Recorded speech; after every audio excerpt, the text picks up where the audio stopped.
അതെ, ഫേസ്ബുക്കിൽ reels scroll ചെയ്ത് പോണ സമയത്ത് ഗോതമ്പ് പൊടി കൊണ്ട് വളരെ എളുപ്പത്തിൽ ഉണ്ടാക്കാൻ പറ്റുന്ന ഒരു ഐറ്റം കണ്ടിട്ടുണ്ടായിരുന്നു കേട്ടോ.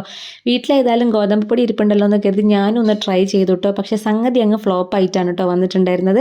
അപ്പം നെയ്യ് കുറവായതുകൊണ്ട് ഞാൻ ബട്ടറും കൂടെ ആഡ് ചെയ്തിട്ടുണ്ടായിരുന്നത്. ബട്ടറും നെയ്യും ഒന്ന് ഉരുകി വന്ന സമയത്ത് ഒരു കുഞ്ഞ് ഗ്ലാസ് ഗോതമ്പ് പൊടി അതിലേക്ക് ഇട്ട് കൊടുത്ത് ഒന്ന് വഴറ്റി കൊടുത്തു കേട്ടോ.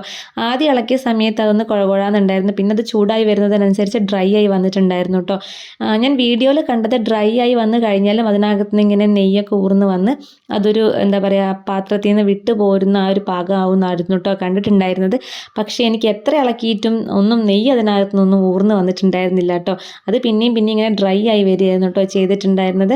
അപ്പം ഞാൻ അതിനകത്തേക്ക് പഞ്ചസാരയും ഏലക്കായും കൂടെ പൊടിച്ചതും കൂടെ ഒന്ന് ആഡ് ചെയ്തു കേട്ടോ. അങ്ങനെ ആഡ് ചെയ്ത സമയത്ത് അതിൻ്റെ ആ ഒരു പഞ്ചസാര മെൽറ്റ് ആവുമല്ലോ, ആ മെൽട്ടായി വരുന്ന സമയത്ത് അതൊന്ന് കുറച്ചൊരു എന്താ പറയുക ലൂസ് പരുവത്തിലായിട്ടുണ്ടായിരുന്നു കേട്ടോ പൊടി.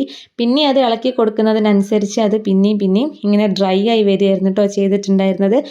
സംഗതി ഫ്ലോപ്പായെങ്കിലും നല്ല മണമായിരുന്നു കേട്ടോ ഉണ്ടായിരുന്നത്. നമ്മുടെ ഈ ഒരു നെയ്യും ഏലക്കയും ബട്ടറും എല്ലാം കൂടെ മിക്സ് ആയിട്ടുള്ളൊരു മണമില്ലേ, നല്ല മണമായിരുന്നു. നമ്മുടെ ഗീ പാക്കിൻ്റെ അതേ സ്മെല്ലായിരുന്നു കേട്ടോ ഉണ്ടായിരുന്നത്. ഞാൻ കുറച്ച് നേരം കൂടെ ഇളക്കിയിട്ടോ അഥവാ എങ്ങാനും അത് സക്സസ് ആയാലോ എന്ന് കരുതിയില്ല. പക്ഷേ എന്നിട്ടും അതിങ്ങനെ റോസ്റ്റ് ആയി വരിക എന്നല്ലാതെ വേറൊരു മാറ്റവും ആ പൊടിക്കകത്ത് ഞാൻ കണ്ടില്ല കേട്ടോ. അടിഭാഗം ഇങ്ങനെ കരിഞ്ഞും വരുന്നുണ്ടായിരുന്നു. ഇനി അധികം വെച്ച് കരിക്കേണ്ടെന്ന് കരുതി ഞാനത് അടുപ്പിൽ നിന്ന് വാങ്ങി കുറച്ച് വെള്ളത്തിൽ എടുത്ത് വെച്ചു കേട്ടോ. തണുത്തിട്ടൊന്ന് കൈകൊണ്ട് കുഴച്ച് നോക്കാമെന്ന് കരുതിയിട്ട് അങ്ങനെ ഞാൻ വെള്ളത്തിൽ വെച്ചതിന് ശേഷം കൈയിട്ടൊന്ന് ആക്രാന്തത്തിൽ പോയി കൈയിട്ടതാണ്. എൻ്റെ കൈ അങ്ങ് പൊള്ളി നല്ല റോസ് കളറായിട്ടുണ്ടായിരുന്നേ. അങ്ങനെ ഞാൻ ഇതേപോലെ കുഴച്ചെടുത്തിട്ടുണ്ട് കേട്ടോ. എന്നിട്ട് ഒരു ചെറിയ കുപ്പിയുടെ അടപ്പെടുത്തിട്ട് ആ ഒരു ഷേപ്പിൽ കുറച്ച് മുറിച്ചെടുത്തിട്ട് ഒരു 4-5 എണ്ണം എനിക്ക് കിട്ടിയിട്ടുണ്ട്. പിന്നെ അങ്ങ് റെഡിയായി വരുന്നില്ല.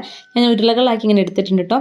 ഞാനൊന്ന് കഴിച്ച് നോക്കിയപ്പോൾ എനിക്ക് ഇഷ്ടപ്പെട്ടു കേട്ടോ. ബാക്കിയുള്ളവർക്ക് ഇഷ്ടപ്പെടുമെന്ന് അറിയില്ല. അപ്പോൾ ഇത്രയേ ഉള്ളൂ. Tata bye bye, see U.